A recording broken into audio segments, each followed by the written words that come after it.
اس کے ساتھ جو ظلم کیا اس کی مذمت ہے۔ اس مقام پر یہ ذہن نشی رہے کہ قرآن حکیم کا من جانب اللہ نازل ہونا حکمت خداوندی کے تقاضے کے عین مطابق ہے، اور بار بار کلام الہی کا نزول ان کو متنبہ کرنے کے لیے ہے تاکہ نصیحت حاصل کریں۔ باقی رہا اس کا بدلتے حالات کے وقت نازل کرنا، تو وہ بھی ان کی مصلحتوں اور ضرورتوں کی وجہ سے ہے۔ اس سے یہ کوئی نہ سمجھے کہ کلام الہی حادث ہے، بلکہ کلام الہی تو قدیم ہے، ہاں مصلحتوں اور ضرورتوں کی وجہ سے حادث ہے، اس لیے کہ وہ قدیم ازلی ذات کی صفات ہے۔ تو جیسے ذات قدیم اور ازلی ہے، ویسے ہی اس کی صفت بھی قدیم اور ازلی ہے۔ کہنے کا مقصد یہاں یہ تھوڑا سا علمی بات ہے کہ قرآن عظیم جو ہے، جس طریقے سے اللہ تبارک و تعالیٰ کی ذات ہمیشہ سے ہے اور ہمیشہ رہے گی، اسی طریقے سے قرآن پاک ہمیشہ سے ہے اور ہمیشہ رہے گی۔ اب اس میں دو چیزیں، ایک ہے کلام الہی اور ایک ہے کلام الہی کو الفاظ کے ذریعے ادا کرنا۔ کلام الہی کو الفاظ کے ذریعے ادا کرنا، بھائی میں نے کوئی بات کہی ہے تو میری بات دوسرے تک پہنچانے کے لیے آپ کو کچھ الفاظ کی ضرورت پڑے گی، تو یہ الفاظ جو ہیں جو میرے سامنے رکھا ہوا ہے یہ تو حادث ہے، لیکن جو کلام ہے وہ ازلی ہے، ہمیشہ سے ہے اور ہمیشہ رہے گا۔ اس بات کی وضاحت یوں بھی کی جا سکتی ہے کہ ایک ہے کلام لفظی اور ایک ہے کلام نفسی۔ کلام لفظی حروف اور اصوات سے مرکب وہی نظم عبارت ہے جس کی کلام نفسی پر دلالت ہے، اور کلام نفسی وہ معنی قدیم ہے جو ذاتی باری تعالیٰ سے قائم ہے، جسے ہم الفاظ سے بولتے اور سنتے ہیں، الفاظ کے ذریعے جسے ہم سنتے ہیں اور وہ کلام الہی۔ تو وقتاً فوقتاً حسب مصلحت اور حکمت نزول کلام لفظی کا ہونا ہے جو حادث ہے۔ رہ گیا کلام نفسی تو اس کا نزول نہیں ہوتا، بلکہ جو نازل ہوتا ہے وہ حروف اصوات سے مرکب کلام اس کلام نفسی پر دلالت کرتا ہے جو صفت باری تعالیٰ ہے اور قدیم ہے۔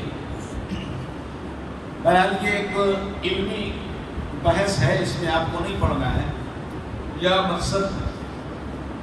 اصل مقصد جو ہے وہ یہ ہے کہ قرآن پاک 23 سال میں نازل ہوا، ٹھیک ہے، 23 سال میں تھوڑا تھوڑا جیسی ضرورت پڑتی رہی ویسے ویسے آتا۔ اب دیکھیے ایک بدکار انسان جو عرصہ دراز سے گناہ کرتا آ رہا ہو، وہ ایک دم سے سب چیز نہیں چھوڑا، تھوڑا تھوڑا جو عادت شامل ہو جاتی ہے، عادت میں جو چیز شامل ہو جاتی ہے وہ ایک دم سے نہیں چھوڑتی، تھوڑی تھوڑی ہو کر۔ تو ابتدائی اسلام میں شراب حرام نہیں تھی، بعد میں شراب حرام ہوئی، شراب کا جب حرام کا حکم آیا تو انہوں نے چھوڑ دیا۔ لوگ بتوں کو پوچھ پوچھ کر کے بتوں سے اتنی محبت کرنے لگے تھے کہ نماز پڑھنے تو آتے تھے لیکن آستین میں چھپا کے لے آتے، بت آستین میں چھپا کے لے آتے تھے، تو اللہ کے رسول صلی اللہ علیہ وسلم نے حکم دیا رفع یدین کرو۔ جیسے شافعی لوگ نماز پڑھتے، کبھی شافعی حضرت کو نماز پڑھتے ہوئے دیکھا ہے؟ ہم لوگ تو ایک ہی بار ہاتھ اٹھاتے ہیں اللہ اکبر، اس کے بعد رکوع میں اگر جاتے ہیں تو ہاتھ نہیں اٹھاتے، لیکن شافعی اللہ اکبر کہہ کر کے رکوع میں جاتے ہیں، اس کر کے ہاتھ اٹھائیں گے۔ ہاتھ اٹھانے کا مقصد صرف اتنا تھا کہ ہاتھ اٹھائیں گے اور ایسے چھوڑیں گے تو جو آستین میں گھسے ہوئے ہیں نا وہ نیچے نکل کے گر جائیں گے، اور ایسا ہی ہوا کہ بت جب آستینوں میں سے نکل نکل کے گرنے لگے تو لوگوں کو شرم ہوئی، تو یہ کہ تم یہ کیا کر رہے ہو، ڈائریکٹلی کہنا، اور ایک یہ ہے کہ اس کو اس انداز سے شرم دلا دینا کہ وہ کچھ کہنے کے لائق ہی نہ رہے۔ بھائی ایک انسان میری عزت کرتا ہے، میرے سامنے غلط کام کرتا ہے وہ، لیکن میرے سامنے نہیں کرتا، مجھ پہ ظاہر بھی نہیں ہونے دیتا، اتفاقاً میں نکل کر کے جا رہا ہوں اور وہ اسی کام میں مصروف ہے۔ میری بھی نظر اس پر پڑی اور اس کی بھی نظر مجھ پر پڑی، لیکن اس نے یہ سمجھا میں نے دیکھا نہیں، وہ چھپ گیا، حالانکہ میں دیکھ چکا ہوں لیکن وہ چھپ گیا۔ اب یہ بتاؤ، وہ جو مجھے دیکھ کر چھپا ہے، اس وقت مجھے اس کے سامنے جانا چاہیے یا بچ کے نکل جانا چاہیے؟ بہتر طریقہ کون سا؟ اگر میں بچ کے نکلتا ہوں تو ہمیشہ میری عزت اس کے دل میں رہے گی، اور یہ اس کے دل میں خیال ضرور آئے گا کہ آج تو انہوں نے نہیں دیکھا ہے، لیکن اگر ایسے ہی میں کرتا رہا تو کسی تو ضرور دیکھ لیں گے، تو میری کیا ویلیو رہ جائے گی، لہذا چھوڑ دو۔ اور اگر میں سینے پہ جا کر کے کھڑا ہو جاتا ہوں تو وہ برائی کرنے پر ایگری ہو جائے کہ جب انہوں نے دیکھ ہی لیا تو اب چلنے دو، اب چلنے دو۔ تو کچھ نصیحتیں ایسی ہیں کہ ڈائریکٹلی نہیں کہا جاتا، بلکہ ماحول ایسا پیدا کیا جاتا ہے کہ سامنے والا اتنا شرمندہ ہو جاتا ہے کہ خود بخود چھوڑ دیتا، بغیر کہے چھوڑ دیتا، بغیر کہے چھوڑ دیتا ہے۔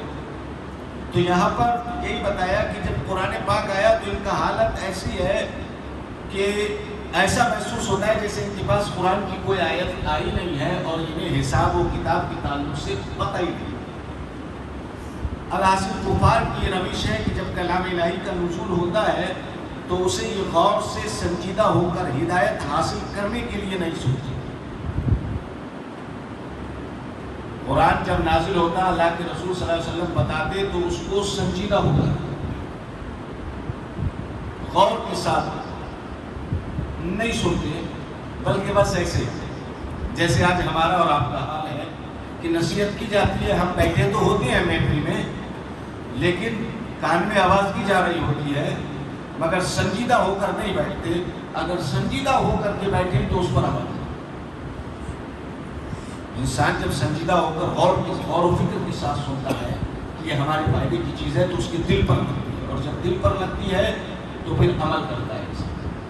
تو وہ یہاں کفار کا تھا جو آج نصیحت کے معاملے میں ہم لوگوں کا ہے کسی، مگر یہ کہ اسے سنا کھیلتے ہوئے، یعنی وہ اس نصیحت کو بے پرواہی سے سنتے ہیں۔ جمعے میں اکثر ائمہ لوگ کچھ مسئلے مسائل بیان کرتے ہیں، تو جتنے بھی نمازی ہوتے ہیں وہ ایک روٹین کی چیز سمجھ کر کے بیٹھ جاتے ہیں، بولے کب یہ ختم کریں گے، کب نماز ہوگی، کب گھر جائیں گے۔ یہی ہوتا ہے یا نہیں ہوتا؟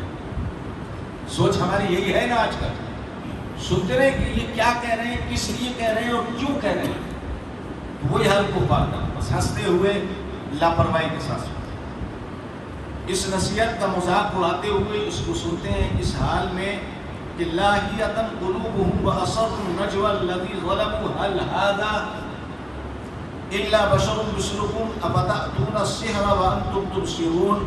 ان کے دل کھلنڈر ہیں، یعنی کسی اور ہی چیز کے ساتھ مشغول ہیں، بیٹھے یہاں پر ہیں، دماغ کہیں اور ہے۔ تو کچھ پتہ چلے گا میں نے کیا کہا؟ نہیں پتہ چلے گا۔ کچھ کو بھوک لگی ہوئی ہے اور یہ بھی سوچ رہے ہیں کہ کب جلدی سے ختم کریں اور جا کر کے کھانا کھائیں، ایسا بھی ہے۔ فکر مت کیجیے، میں 10 منٹ سے زیادہ نہیں۔ اور قرآن کے معنی اور حقائق پر غور کرنے سے غافل ہیں۔ ذہن نشین رہے کہ قلب الہی وہ دل ہے جو دنیا کے مال سے مشغول اور عقبا کے احوال سے غافل ہو۔ قلب الہی وہ دل ہے جو دنیا میں مشغول ہو جائے اور آخرت کو بھول جائے۔ آج ہم سب کے پاس وہی ہے، ہمیں کسی کو آخرت یاد ہے؟ آخرت کی پرواہ ہے ہم میں سے کسی کو؟ تو ہم سب آج سب کے سب قلب الہی کے حامل ہیں، دنیا میں اتنے مصروف ہیں کہ ہمیں آخرت کی کوئی پرواہ نہیں، کچھ یاد نہیں۔ اللہ ہمارے حالوں پر رحم فرمائے، قلب خاشع عطا فرمائے۔ پیغام حق سن کر آپس میں سرگوشیاں کی اور خفیہ مشورہ کیا اندھیر والوں نے، جنہوں نے شرک اور گناہ کر کے اپنے اوپر ظلم کیا کہ یہ نہیں ہے مگر تمہاری طرح بشر۔ آج بھی کچھ کہتے ہیں ہماری طرح بشر، یہ سب ان کے چھوٹے بھائی ہیں، سب ان کے چھوٹے بھائی ہیں۔ یہ کفار قریش نے سب سے پہلے یہ چیز نکالی تھی، کفار مکہ نے یہ چیز نکالی تھی کہ یہ تو ہماری طرح سے بشر ہے، ہماری طرح چلتے ہیں، ہماری طرح کھاتے ہیں، ہماری طرح بیٹھتے ہیں، اٹھتے ہیں، سوتے ہیں، جاگتے ہیں، تو پھر کیا یہ رسول کیسے ہو سکتے ہیں؟ اگر رسول ہوتا تو کوئی فرشتہ ہوتا. تو یہ ان کے سب چھٹ بھیا ہے، اس لیے کرتا لمبا پاجامہ چھوٹا رہتا ہے.